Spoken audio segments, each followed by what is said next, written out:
Hi, welcome sa Talangka Recap. Siyempre bago tayo magsimula huwag kalimutan mag-subscribe at mag-iwan ng like. Nagsimula ang ating movie sa isang binata na si Doug na patungo sa isang bahay bakasyonan kasama ang kanyang pamilya. Nang makita na may dala siyang maraming aklat ay tinukso siya ng kanyang mga magulang at sinabihan siyang maghanap na lang ng mga babae. Maya-maya pa ay dinala siya ng kanyang kaibigan na si Carson sa isang bar kung saan ay may tumutugtog na matatanda na ikinaaliw naman ng mga tao. Hindi nagtagal sinuutan siya ng apron at sinabing yun pala ang kanilang magiging trabaho ngayong summer. Pag-uwi niya, nadatnan niyang walang tao sa bahay. Nagtungo siya sa kanyang silid at pinagmasdan ng isang larawan ay nabaling ang kanyang atensyon sa isang magandang kapitbahay na si Lena na lumipat kasama ang kanyang asawa na si Elliot.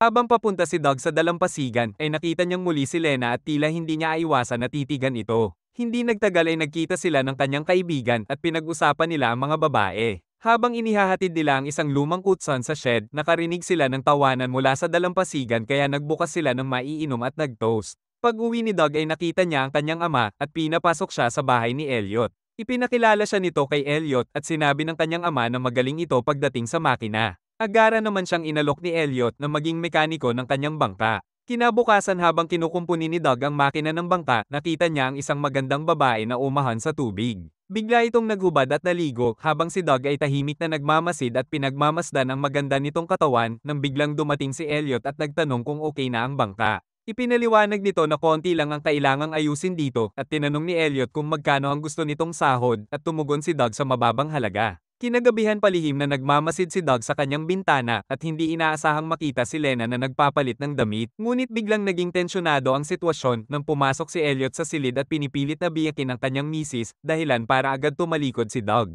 Kinabukasan ng patungo si Elliot sa daungan, mahigpit siyang hiningan ng ID ng guard. Humingi ng pahumanhin si Doug dahil sa kasungitan ng guard at tugon ni Elliot ay mas gusto niya yon kaysa sa isang tamad magtrabaho. Habang nasa bangka sila, tinanong ni Doug kung paano siya yumaman. Tugon ni Elliot na isa siyang walang takot na investor at sinabihan niya si Doug na maging matapang sa mga bagay na gusto niya. Nang maglaon ay nakita ni Doug si Lena na tila takot sumakay sa kanyang sasakyan dahil sa isang maliit na gagamba. Mabilis na kinuha ni Doug ang gagamba at agad itong pinatay. Pagkatapos ay tinulungan niya si Lena na paandarin ang sasakyan ngunit naging mainit ang sitwasyon nang tila halos kumandong na si Lena sa kanya. Ibinahagi ito ni Doug sa kanyang kaibigan at binalaan siya ni Carson na mag-ingat dahil meron siyang hindi magandang nararamdaman kay Elliot. Pag-uwi niya galing sa trabaho, nakita niya si Lena na nakaupo sa kanilang balkonahe at sinabing aksidente niyang naiwan ang susi ng kanyang bahay. Humingi siya ng tulong kay Doug at hiniling na ilihim ito sa kanyang asawa. Biglang bumuhos ang malakas na ulan kaya hinimok ni Lena si Doug na basagin ang bintana sa likod gamit ang bato nang sa gayon ay makapasok sila. Nang makapasok sila ay niyaya siya ni Lena na mag-inom habang ginagamot ni Lena ang sugat na natamon ni Doug mula sa basag na bintana ay hindi napigilan ni Doug na halikan si Lena. Humingi siya ng paumanhin subalit tumugon si Lena ng isa ding halik hanggang sa tuluyan ng nagpabiyak si Lena kay Doug.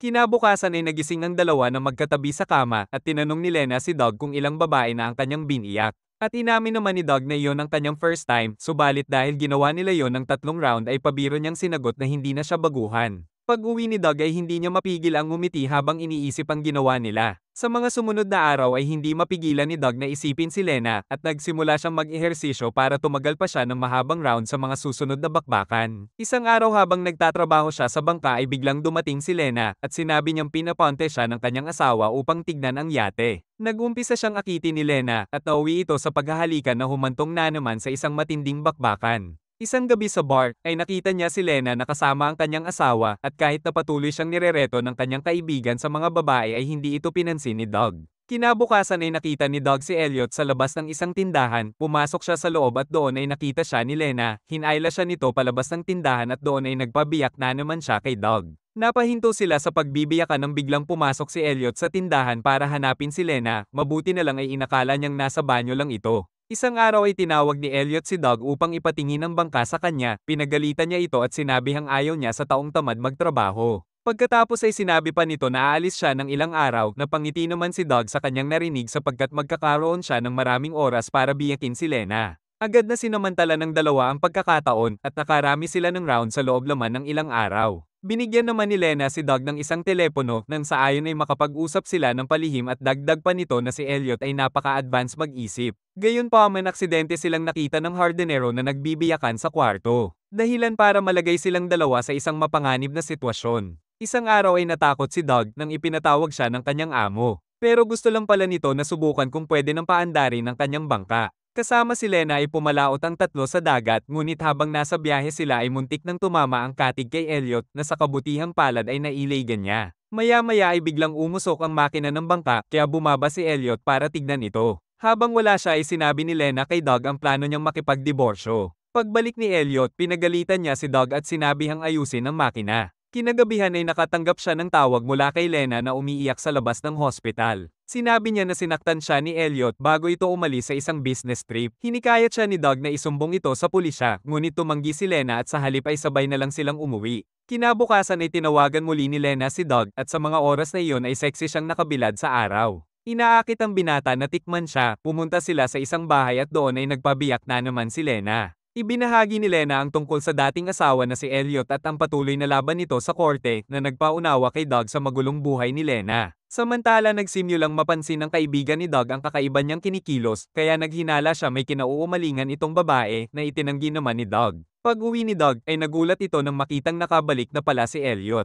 Agarang din siya ang nakatanggap ng tawag mula kay Lena na tila nanginginig ang boses. Pagdating sa bahay labis na natakot si Doug nang makita si Elliot sa sahig na wala ng buhay. Sinabi ni Lena na nalaman umano ni Elliot ang tungkol sa kanilang relasyon at nang sinubukan siyang saktan nito ay hindi niya sinasadyang maampes ng fire extinguisher. Humingi ng tulong si Lena kay Doug at nagpasya ito na itago ang muna ang bangkay habang nag-iisip ito ng paraan. Habang nasa trabaho si Doug, sinubukan itong kumilos ng normal. Pero pagdating niya ng bahay, nagulat siya nang makita niya si Lena nakausap ang kanyang mga magulang. Hindi niya alam ang gagawin, kaya matapos makipag-usap ay agaran siyang tumungo sa kanyang silid. Nang maglaon ay tumungo si Doug sa bahay ni Lena at sinabi na pala basang aksidente ang nangyari kay Elliot. Sinabi naman ni Lena na malabong magmukhang aksidente na nahampas si Elliot ng isang fire extinguisher. Dahil dito ay nagpas siya si Doug na dalhin na lang ang bangkay sa bangka at pala basang naglaot itong mag-isa at na aksidente. Habang dinadala ni Doug ang katawan ni Elliot sa bangka, nakita siya ng security guard, maswerte siya ang napagkamalan siya nitong si Elliot at mataumpay siyang nakaalis. Sinandiyan nitong ay hampas ang ulo ni Elliot sa kahoy, pagkatapos ay sinunog niya ang bangka at tumalon siya sa tubig.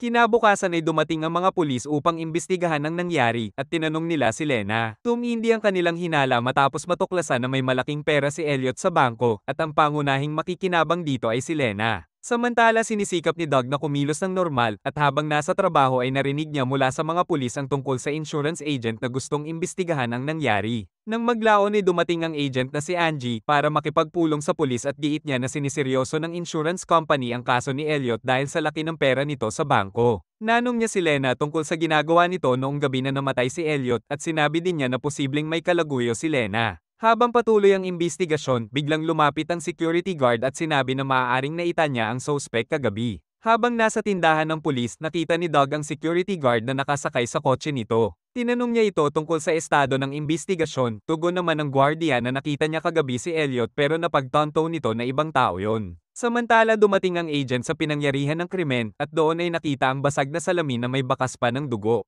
Habang nasa daungan ay kwinento ni Carson na tinanong siya ng agent at hindi sinasadyang nabanggit nagtungkol sa mga babae ni Doug. Giniit ni Doug na wala siyang mga babae at galit niyang iniwan ng kaibigan. Sa bahay ay bumisita ang agent at nagtanong tungkol sa pagbisita ni Lena sa gabi na namatay si Elliot. Kalaunan ay inimbitahan nila si Doug sa estasyon ng pulis kung saan ay tinanong ito tungkol sa gabi ng pagkamatay ni Elliot. Biglang nagbanta ang agent sa maaaring kahahantungan niya kapag hindi siya nagsabi ng katotohanan at dito ay umalma na ang ina ni Doug para protektahan siya sa pananakot ng agent. Nang maglaon ay nakatanggap si Doug ng mensahe mula kay Lena, humihiling na makipagkita ito sa kanya sa boat shed. Nang magkita na sila ay sinabi niya kay Doug na kailangang muna nilang dumistansya sa isa't isa. Sumang-ayon naman si Doug at itinago niya ang kanilang mga telepono sa ilalim ng floorboard. Nagpaalam sila sa isa't isa pero nangako si Lena na muli silang magsasama kapag naging maayos na ang lahat. Pagbalik ni Doug sa bahay ay nakita niyang muli ang agent at sa pagkakataong ito ay kinunan siya ng fingerprint at nagsagawa sila ng mouth swab para kunan siya ng DNA sample. Dahil sa bigat ng kanyang sitwasyon, nagpa siya na amini sa kanyang kaibigan ang tungkol sa pagpatay ni Lena sa kanyang mister at ang pagtulong nito na ay cover up ang pagpatay. Pinayuhan siya ni Carson na para maisalba ang kanyang sarili ay kailangan niyang patunayan na may relasyon sila ni Lena. At doon ay naalala ni Doug ang hardinero at ang telepono na binigay sa kanya ni Lena. Nang maglaon ay natuklasan ng pulis na ang dugo na natagpuan sa basag na salamin ay kay Doug nga at noong oras ding yun ay aarestuhin na si Doug. Ang masama pa ay nalaman ni Doug mula sa kanyang kaibigan na ang hardinero na siya sanang magpapatunay sa relasyon niya kay Lena ay pinatay. Ang tanging pag-asa na lang niya ay ang telepono, kaya agaran siyang nagtungo sa shed upang kunin ito. Pero wala na ang mga telepono at ilang sandali lang ay dumating si Lena. Bigla niyang pinunit ang kanyang damit at tinanggal ang kanyang sunglass para ipakita ang kanyang pasa at pagkatapos ay hinailan niya si Doug para palabasing ginagahasa siya nito. Ilang sandali lamang ay dumating si Angie kasama ang mga pulis at inaresto nila si Doug. Sinabi ni Doug sa hepe na sinet up lang siya ni Lena para makuha nito ang insurance money dahil alam niya na isang mabuting bata si Doug. Binigyan niya ito ng pagkakataon para patunayan na wala siyang kasalanan. Nakita niya sa motel ang kotse ng agent na nagdala kay Lena, doon ay hinalungkat niya ang bag ni Lena. Nagawa niyang matagpuan ang telepono pero biglang dumating si Angie at ipinakita agad ni Doug ang katibayan ng kanilang relasyon. Nagulat ang agent sa kanyang nalaman kaya tinawagan niya ang mga pulis upang sabihin ang mga nangyari. Tugon ng pulis sa agent sa dalhin si Lena sa istasyon at iwanan si Doug na nakaposas. Pag-alis ng dalawang babae ay napansin ni Doug ang parehong tato sa kanilang mga binti. Sa sandaling yun ay napagtanto niya ang kakilakilabot na katotohanan na ang agent ay kasabwat pala ni Lena at sa simula pa lang ay minanipula na nila ang lahat. Sinubukan ni Doug na tawagan ng pulis ngunit hindi pala konektado sa linya ang telepono. Hindi nagtagal ay dinakip si Doug ng mga pulis habang ang dalawa ay malayang nakaalis tangay ang pera na nakuha nila mula kay Elliot. Sa huli ay napatunayan ni Doug na ginamit lamang siya dahilan para bumaba ang sentensya niya sa bilangguan. Paglabas niya ay bumalik siya sa bahay bakasyunan, iniisip kung paano nagbago ang kanyang buhay dahil sa isang maling desisyon na ginawa niya noong summer at dito nagtatapos ang ating movie. Thank you.